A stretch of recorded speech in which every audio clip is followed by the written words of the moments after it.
I'm Lonna Kelly, and this is Hudson Valley Art Speak. Today I'm here in the studio with Mary Smoot-Souter.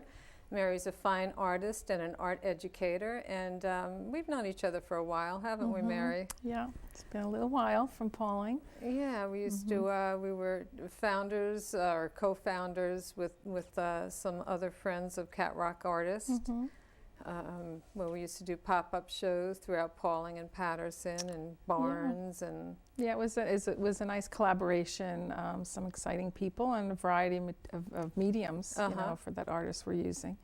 So that was a good stepping stone for me. I know coming out of motherhood, so that's yeah, true. It was kind of an easy, a very good stepping way stone. to ease back into being a painter and a professional woman. Yeah. So tell me a little bit about your background, though. I don't remember. My mother always collected paintings and old paintings, and she was an antique restorer, so she always was working with her hands. And my father was a professional golfer, so I think the whole family was very good eye-hand coordination. And it just kind of, I don't know how I fell into it. You know, I just felt natural holding a pencil and liked to explore different materials. And then I did go to, and I got my Bachelor of Fine Arts from Manhattanville College in Purchase. So I don't know, it probably was her inspiration of old paintings that she would find and the antiques around the home, and just kind of took off from there. That's interesting that your mom was involved with antiques, because I look at your still lifes, and they're very beautiful, but they also kind of have an ageless quality. They don't look really modern in Slightly terms of what you use, the pieces that you use in them. Yeah, it's funny because I did end up eventually. I don't think if you go to a general college and study fine art, unless you're very fortunate to find very good painting teachers, you know, you don't really learn about fine art. So it was after I graduated that I landed in a studio in White Plains, and it was a cooperative league, and they were, I remember walking in there and seeing huge canvases with formal portrait and dress wear, and I was like, it did feel like another world. And it was a lifestyle. It was 3 hours in the morning, afternoon, evening of figure drawing and painting. And after I graduated, I did navigate there, and I became a monitor and was on the board. And that was an exciting time, and it was very rare because, you know, our country too, they don't stipend artists. Right, that's true. Do not stipend them. You are not really, you know, and your parents are like, you want to go into art? I mean, especially if you're a guy. Yeah. And today still, I think it's true. I think it's a still scary true today. Field. Yeah, yeah. It's a scary field. So artists need to be great at marketing in addition to good artists. Well, it's changed so much. So the old school, and I probably navigated to old school, and that particular cooperative league was old school painting. It was, you know, form lighting, chiaroscuro. It was value sense, you know, like you definitely, I mean, I bought a sample here of we used 10 values, and it was white is 10 and black is 0, the absence of light, and you know, that's how you studied. And we actually did do figures in that monochromatic scale, and that was my beginning of learning how to do portraiture. And really was mostly figure there. And if you wanted to do other things, you could. I thought I would be an illustrator, actually, for paperbacks. Oh, really? It was good money. I mean, romance novel covers and stuff. And then, you know, deadlines, photography. That's a whole other world. Yeah. That seems like so different from the... I get a sense of the... peacefulness from a lot of your paintings, and I can't see that whole bodice ripping thing going. That's funny. With that, I mean, if you saw my studio, which is really not a professional studio, it's been through my daughter's bedroom. I mean, we changed the home. It was just through the 10 years of raising children. I had twins, so it was wherever I could squeeze it in. I put the brushes down for 10 years. Yeah. So I think I started to do covers for art, Pauling recreation brochures. And she asked me to do some drawings, and that's when I really started. And then Cat Rock happened, and I really started to paint again. And I was excited to paint. I really haven't worked from the model, but so I'm working from photos, and mostly still lifes would be my life source. So if you're going to work in the round, that would be the best if you don't have a model. Right. And then to go outdoors and do plein air painting, I found the most difficult. Right. So tell me a little bit about your landscapes. About you have one called Tarrytown. It's a view of the Hudson. Yeah, this is one back here. I love going out and doing plein air, and I used to do artists on location in Garrison. They would host a lot of them, and there was so much adrenaline. Artists would go out and find spots, and you'd have to put it up for auction after. So peaceful was not what I was feeling when I was doing those kind of events. And I really didn't navigate to landscapes. I love landscapes, but I find them the most difficult because you're dealing with change of light, and I was never taught formal landscape painting, so my sense of color was whatever I got from the studio or landscape, or a still life setup. And everyone's idea of color sense is quite different. And I bought a color chart too. This was a painter that I studied with in New York City, and he was scientific. I mean, you talk about art being how you feel and what you see, but his theory was this is a certain color out of a tube with a light source on it, and you have to scientifically figure out what color is the light source. Is it warm? Is it a cool light source? What colors are your shadows? So that's the science part of it. And artists today get so theoretical. I'm very removed from that. So in that sense, I feel maybe there's a sense of emotional peacefulness for me because I try to simplify it more. And so you have these, I know you also teach, so do you use these as teaching aids? I kind of bring them in, but if I'm working with students that don't know a lot about art, it's very intimidating. And so I really just say, we're not working with 10 values today. I just want a light, a middle, and a dark from you. And so that kind of chiaroscuro or simple image of breaking down like a pottery, like the vase there. Where's your light shape and your shadow? It's kind of like a puzzle. So you want to be very abstract in a sense initially. And then as you learn about form and you see more details, try to find a balance between those two things. So it's an interesting process.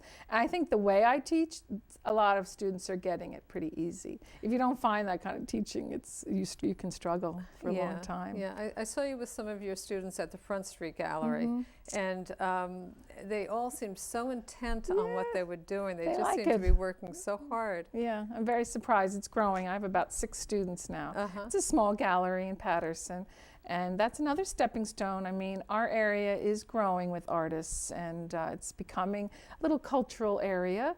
And, it's nice to see that happening. And I really applaud people like yourself who are trying to keep that kind of culture around, and you don't have to travel to the city or, Poughkeepsie is a little hard. I know that there's a lot of art happening in Poughkeepsie. There is. The Dutchess County Arts Council seems to really have kicked it up, and they're doing a lot in the city of Poughkeepsie. It's only 45 minutes, but I really don't get over that way much. So hopefully, and I'd love to do adjunct work or work through some colleges soon. So the gallery in itself was a good stepping stone also. So I hope that brings me, further to different kind of teaching. People can see your work at the gallery. I know that you don't always have stuff up, but a lot of the time some of your work is on view. Yeah, I was one of the proprietors, originators of the gallery, and now it's owned by Jeremy Wolf. He's the one owner there left, but we were thinking of stable artists, so you'd always show certain artists all the time, but we have different shows a lot, and I teach there, so hopefully maybe I'll have another show there. I mean, there's a website, and some of my older paintings are there, but that's another thing. I have to start to, get the website there and start to promote. It's so essential. Learn more about the camera. So essential. Photoshop. But or have somebody help you with it. It's once you start doing it, it's not quite as intimidating. But I know when I developed a website for myself, I felt like I was just half the time banging my head against the wall, and the other half of the time calling my friend Bill Prickett and saying, Bill, what do I do? But you mentioned culture, and where we live in Pauling, there's still a lot of farms. You still see a lot of animals in the field, and I just wanted to talk about that cow portrait that you did, the single These cow. are quite new, yeah, my cow series. And my mother always actually had animals, sheep, old sheep paintings and cow paintings and an old horse. And I think my dad was a golf pro in Newburgh area, so there were a lot of farms there then. And then we came back to Westchester, and then right after I had my family, we moved to Dutchess County. And I remember coming up there, I mean, snapping turtles, and I mean, there's so much wildlife. Yeah. So the farms were, it took me a long time to get to the animals. It's funny.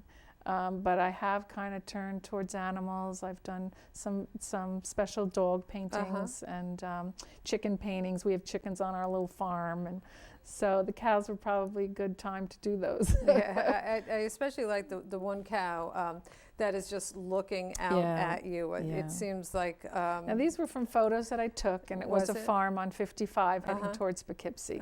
It's a beautiful farm that way. And I love the overcast days, which is kind of cool, because in the sunshine you get different lighting, you know, as a photographer, but as a painter you're always looking at different things, and the shadows are softer on overcast days. So both of these were photographed on overcast days. Yeah. And I did play a lot with them, so I have kind of a series going. Maybe that'll be my new show. Now, is that what you do with your paintings of people also?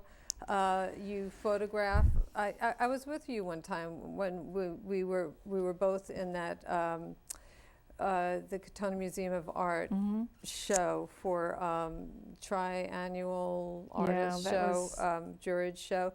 But we were down there. Now you were taking some pictures while we were there, and you mentioned that you like to take pictures of things people. As ideas for paintings, and being through, you know, seeing through the camera is just another way. And I think that was an interesting thing for me too. That I was always looking through the camera and the viewfinder, and I felt comfortable. And that that gives you ideas for your format, for your picture plane. And you know, even these two little things that are so crucial, no one would ever think, but looking through a viewfinder actually helps your sense of composition and your spatial things, and then the grid, you know. So I had a comfortability and was pretty good behind the camera, and I worked with a video guy once doing documentaries, and he said you just have an eye for it. So I think that's design and a sense of it. But I don't know, what was the question again? We were talking about taking pictures for your portrait inspiration work. For when you do I know you don't do portraits, but when you do a picture of a person. The funny thing about me is I'm very self-conscious about taking pictures of people, and I don't feel comfortable behind the camera doing that. I feel like it's an invasion of privacy. And so I guess people are more comfortable with it today because there's so many little cameras. But I am often inspired very much so by pictures that I take. But I had a great teacher at the Riley League in White Plains. That was that cooperative league, and he said he was a philosopher. Caesar Borgia was his name, and a Renaissance man. And he said, to be a great artist, you have to be a good liar, a con man, and a cheat. And it was like, take anything that inspires you, whether it's and change it up, or you know, once you get comfortable with drawing and painting. I feel like I'm a painter more than a drafts person because I'm inspired to move. I always am very kinetic, but I want to do it with the brush, and I don't do a lot of sketching. And we're going to have to leave it at that because our time is up. Went very fast, Lonna. Just, you know, I'd like to encourage people to stop in and see Mary's work at the Front Street Gallery. And they can contact her through there if they would like to get in touch with her. And hopefully she'll have a website soon. Yes, that's pending. This is the 21st century.